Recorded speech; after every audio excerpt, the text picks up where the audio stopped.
মেলা হরছি নামাজ পড়তে, সামনে একটা শয়তান দাঁড়াইছে। এ বেটা, শয়তান কইছো কারে? তোরে তো শয়তানে দেখলো ভয় পায়। আজীবন করছো সুদের ব্যবসা, রোজার মাস আইছে দেখে মাথায় টুপি দেছো ঠাইছা।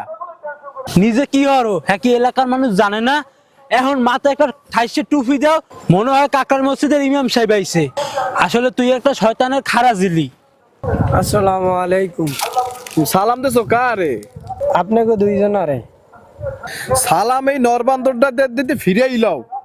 ও সভাপতি হইতে পারে, বয়সে আমি বড়, আমারে সালাম তুমি আগে দেবা।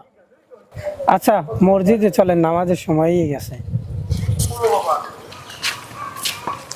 ইমাম সাহেব দাঁড়ান, আমার একটা কথা আছে। আবার কি কথা? ওর বড় আমি, নামাজ পড়তে যামু, আমি থাকবো সামনের কাতারে, ও থাকবে পিছের কাতারে। আল্লাহ সবাইরে হোর ভরি দেয় আর মোরেও হোর ভরি দিয়েছে। ঈদের বাহি আছে 2 দিন, এখন তোমায় হোর ভরি দেয়া একটা সুতাও আইলে না। আপনি তো জানেন যে মোরাব্বা ইমামতি করে সংসারটা চালায়, সবসময় কি হোরবাড়ি দিয়ে দেওয়া লাগে? আপনি তো মোরাব্বারে কিছু দেন নাই। খুলছে বিটির মুখ খুলছে।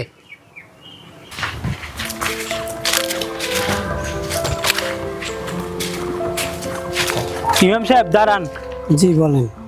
কালকে ঈদের নামাজের পর আমার বাসায় যাইবেন, সেমাই লুডুস খাইবেন। সম্ভব না, ঘুষের টাকার সেমাই খাইলে ইমাম সাহেব পেটে সইবে না। আপনারা একজনে করেন সুদের ব্যবসা, একজনে করেন ঘুষের ব্যবসা, আপনাকে কারো বাড়িতে আমি যাইতে পারবো না। যাই, আসসালামু আলাইকুম। ওয়ালাইকুম আসসালাম। মুই তো রোজার মাসে সুদ খাই না, এরপর মোর বাসায় সমস্যা কি?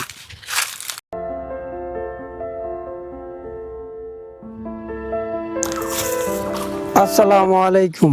ওয়ালাইকুম আসসালাম। জামাই, কালকে তো ঈদ, কালকে আমাদের বাড়িতে আপনার দাওয়াত, যাইবেন কিন্তু। কালকে ঈদ? কই, আমার তো মনে হয় না। আমার মনে আব্বা কোনো ঈদ আনন্দ নাই। পোশাক কাইলো যেটা মোর গায়ে আনলে, আইজো সেটা মোর গায়ে আছে। পোশাকের কোনো পরিবর্তন হয় নাই, মোরও পরিবর্তন হয় নাই। আমনে ঈদ আপনারাই করেন, মোর মনে কোনো ঈদের আনন্দ নাই।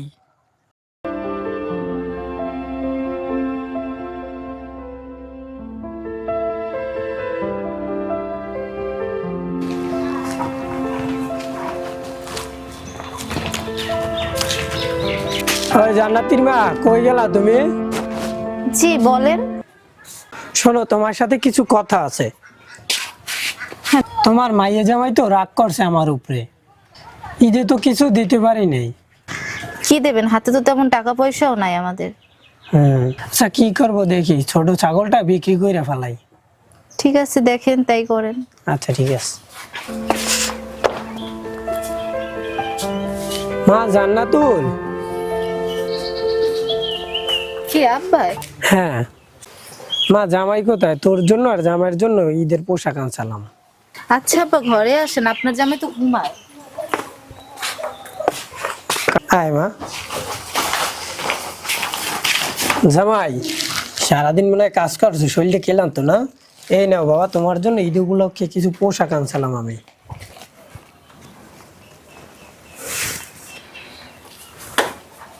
এগুলো কি পোশাক? এর থেকে আমার রুম মোছা টেনাও ভালো।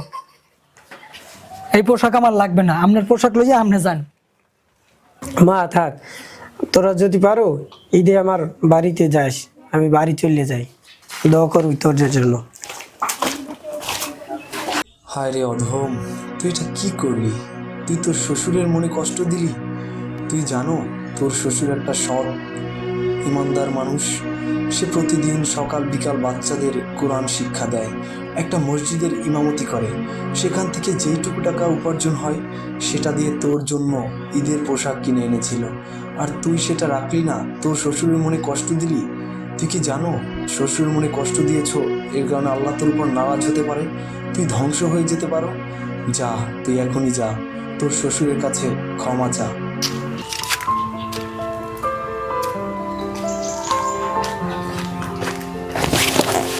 আব্বা, আমার ভুল হয়ে গেছে, আমার আপনি ক্ষমা করে দেন। আপনি যেই পোশাক নিয়েছেন ওই পোশাকই আমি পরবো। আর এইবার ঈদ আপনার বাড়ি না, এইবার ঈদ হইবে আমার বাড়িতে। আম্মারে আমি আনার ব্যবস্থা করতেছি। আচ্ছা ঠিক আছে, তুমি ওঠো। তুমি এই ভুলটা বুঝতে পারছো, ইনশাল্লাহ তোমার আমি মন থেকে ক্ষমা করে দিলাম। তুমি জানি